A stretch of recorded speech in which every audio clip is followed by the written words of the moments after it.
Hello everybody and welcome back to my channel. My name is Cynthia from Very Cherry Cakes, and today I want to teach you a few of the basics on what it is you can add or take out from a box cake mix recipe to make it better or doctor it up. So today I do have a strawberry box cake mix, and I will show you a few of the things that I have added and a few of the things that you can add besides the things that I have here, so that you can make it a lot better and a lot tastier for you.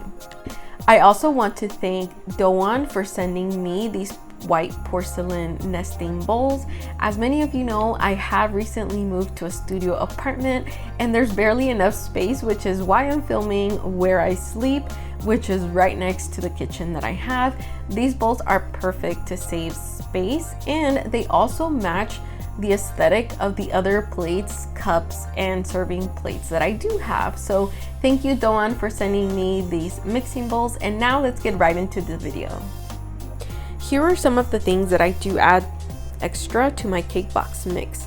Usually cake box mixes require only 3 eggs, but I do like to add a 4th egg to help my cake box mix get a little bit fluffier.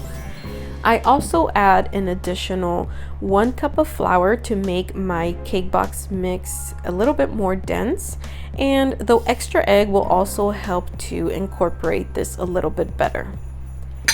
Over here I also have a 1 box of instant pudding mix.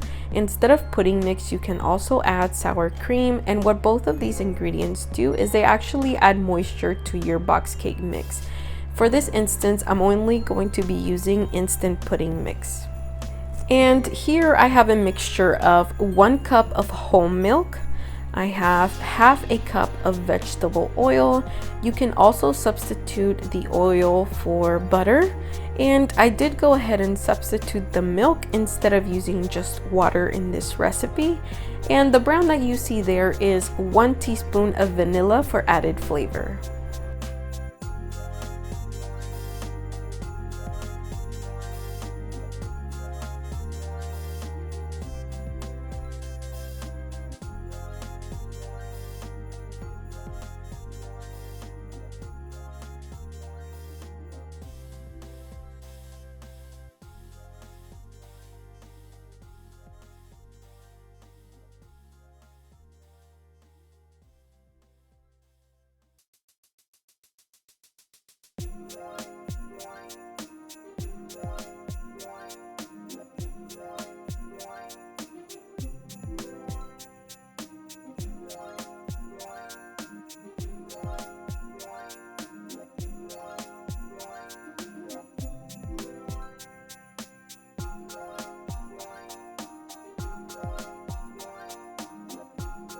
Now that I have all my dry ingredients mixed together, I'm going to go ahead and transfer them into a bigger mixing bowl.